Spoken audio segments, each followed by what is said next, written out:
El pasado viernes, en su rueda de prensa matutina, la presidenta de México, Claudia Sheinbaum, habló de San Luis Potosí. Particularmente habló del caso de Minera San Javier en Cerro de San Pedro y se comprometió a que el gobierno federal va a verificar que se lleve a cabo una remediación pues efectiva en la zona. La presidenta habló de que la operación durante varios años de la empresa canadiense Minera San Javier generaron toneladas de contaminantes y afirmó que bueno, pues realizar un cierre adecuado del complejo y la limpieza del sitio es una obligación contenida dentro de los acuerdos comerciales que han sido sostenidos por parte de los tres países que forman parte del TEMEC.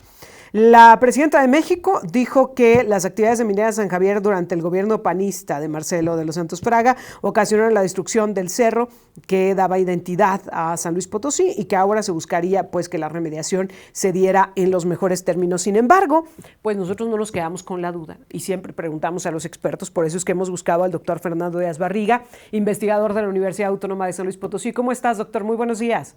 ¿Qué tal? ¿Cómo estás, Erika? Buen día. Doctor, a ver, ¿de qué tamaño es el impacto de las actividades de Minera San Javier en Cerro de San Pedro y en qué consistiría o a qué nos estamos refiriendo cuando la presidenta habla de una remediación efectiva en Cerro de San Pedro? Mira, básicamente de lo que se trató la operación de Cerro de San Pedro fue extraer material, mineral,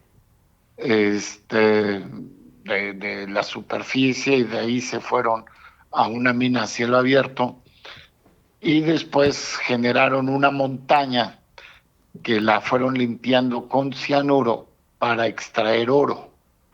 Oro y plata, pero fundamentalmente oro. Entonces, esta es una zona de polimetálicos, que no solamente había oro y plata, sino también elementos tóxicos como el plomo, el arsénico, el mercurio, en fin, cadmio. Y entonces, esta nueva montaña, que ahora está abierta, ahora que está ahí juntito, todos los que hemos ido a Cerro de San Pedro la hemos visto, pues tiene que ser remediada.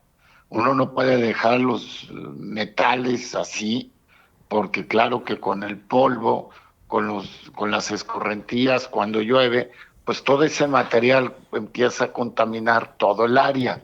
Eso ya lo vivió Cerro de San Pedro en la época de Azarco, y por eso hay rastros de arsénico por todo el pueblo. Entonces no es una cosa menor lo que dice la presidenta. Sí. Ella Este, incluso acusaba que la empresa se había deslindado, que había liquidado al personal y había escapado del municipio sin llevar a cabo la remediación. ¿Esto es correcto? no, sí hubo una remediación. El problema es que no es fácil acceder a los documentos oficiales, porque obviamente esos están regidos por ley en secrecía de la empresa y de las autoridades. Pero si ella dice eso, ella debe de conocer resolutivos que yo no los conozco, por ejemplo, y esto quiere decir que la remediación que empezó en el 2019, entiendo, no ha dado resultados, pero Uy, eso yo lo puedo presumir del comentario que hizo la la presidenta, presidenta. y creo que también el gobernador hizo un comentario al respecto la semana pasada. Entonces, ellos deben de conocer documentos que yo no los conozco, pero que quiere decir eso, que la remediación no se está dando. Ahora, remediar eso no es fácil y no es en un corto tiempo, pero nosotros siempre lo dijimos. Minera San Javier, que fue la gran discusión que se tuvo en aquel entonces, de que tenía que dejar el sitio como lo encontró, por estar tan cercano a zonas urbanas. Claro. Entonces, y lo tiene que hacer, o sea, ese no es problema, o sea, y si los cuates dicen, ya limpié, ya me voy, pues no, pues ya limpiaste a las condiciones que queremos. ¿Cuáles son los Ahora, riesgos de que no haya una remediación adecuada? mira, eh, ¿qué es remediación adecuada? Remediación adecuada es no solamente que no sufra la población humana, sino que no sufran los ecosistemas que están ahí. Inclusive, Mineras San Javier tiene que restaurar el ecosistema como lo encontró. Entonces, y los metales de su cerro no deben de afectar a este ecosistema ni a la población humana.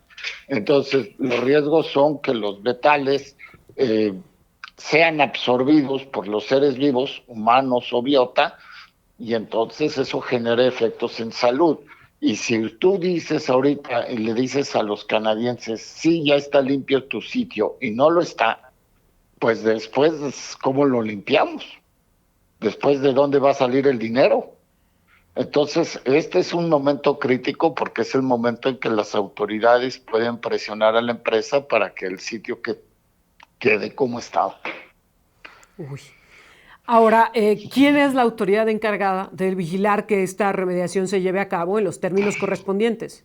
Semarnat, Semarnat y bueno, yo ahí tengo un problema que no podemos ponérselo a la empresa, pero es una realidad. Las normas mexicanas, por ejemplo, hay normas para que a ciertas concentraciones de plomo es permitido decir que el sitio está remediado.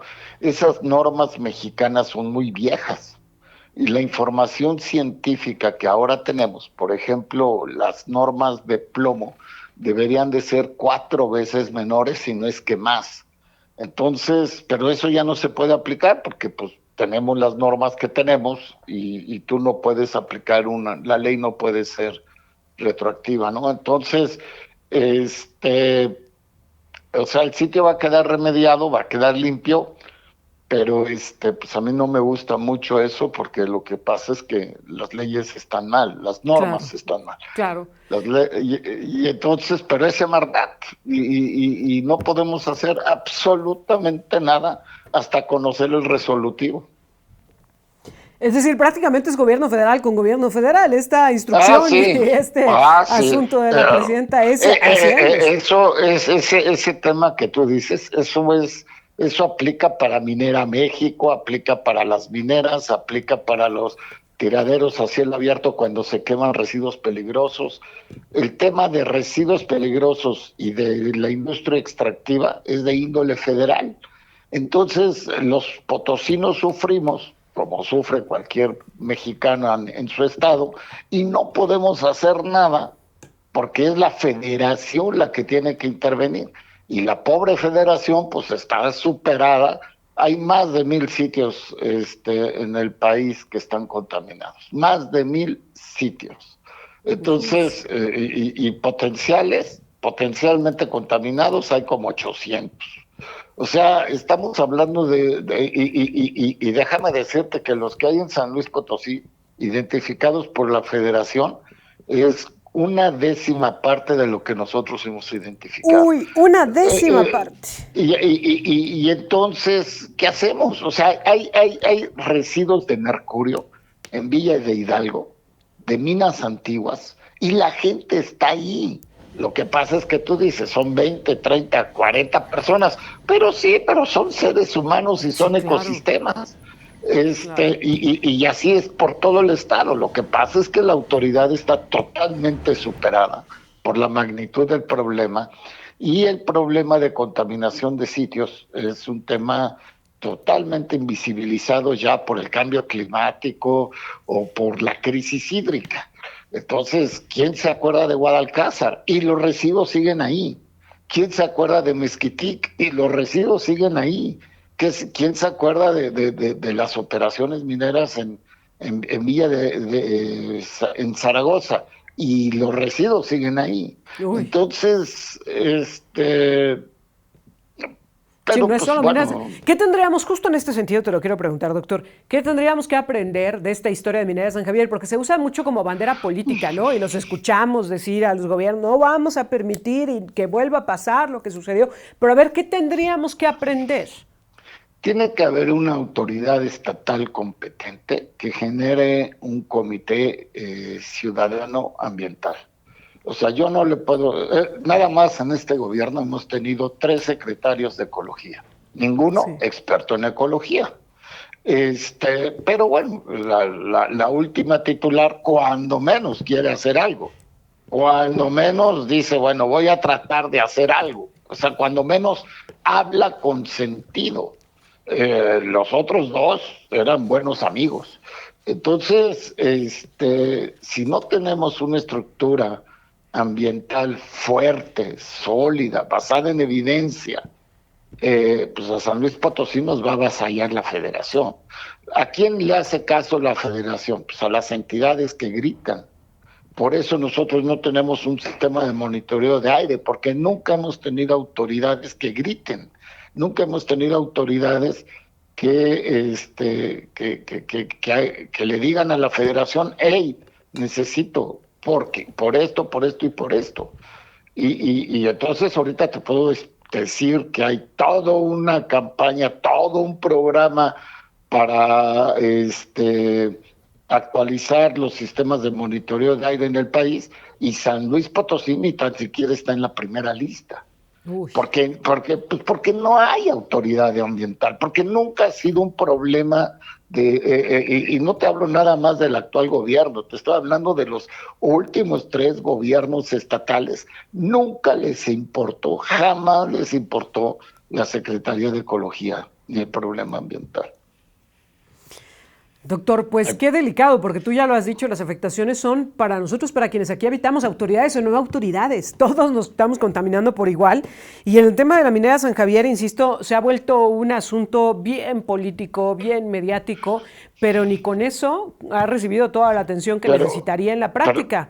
Y como lo decías, y el resto de los lugares, claro. Sí, pero déjame decirte algo. Si tú me dices, si a mí me dijeran, yo, gobierno del estado, llega la federación y me dice, te voy a dar un recurso ambiental, tú decide en qué lo vas a usar. Yo no lo usaría en Minera San Javier, yo lo usaría en monitorear a las zonas industriales del estado. Es increíble que tengamos 300 empresas, 300, con empresas químicas, metalúrgicas, recicladoras de residuos, o sea, verdaderamente una bomba de tiempo en la zona industrial que ya ha explotado, que ya ha habido incendios, que ya han contaminado a la comunidad, y no tenemos un sistema de monitoreo ni de manejo de estas contingencias. Eso es muchísimo más peligroso y muchísimo más grave que Minera San Javier. Hace unos días platicamos con la nueva titular de la Secretaría de Ecología, y nos dijo que sí van sobre ello, sobre diseñar los mecanismos de monitoreo de la calidad del aire, y que lo iban a hacer mucho más profesional, que iban a trabajar con los expertos en el tema. Ojalá y se cumpla, doctor, y ojalá veamos que se trabaja en ello. Y si no, pues seguiremos platicando contigo de cualquier manera para ponerle énfasis a este tema. Cuando verlos, desahogarnos. Y que la población lo sepa, doctor, porque esto no es asunto de los investigadores o de los medios de comunicación. Es un asunto en el que la sociedad tendría que estar muy exigente, muy demandante de que tengamos por lo menos el conocimiento, ¿no? La certeza de qué calidad del aire estamos respirando, por lo menos eso, y de ahí, pues, las estrategias para poder atender esta situación. Muchas gracias, doctor. No, muy buen día y muchas gracias por el espacio, Erika. Muy buenos días. Un saludo a Edison. El doctor Fernando Díaz Barriga platicando con nosotros, pues por lo menos para despertar la conciencia social. Si no se despiertan los diferentes niveles de gobierno, pues por lo menos para despertar la conciencia social. A mí me preocupa mucho esto. Mira,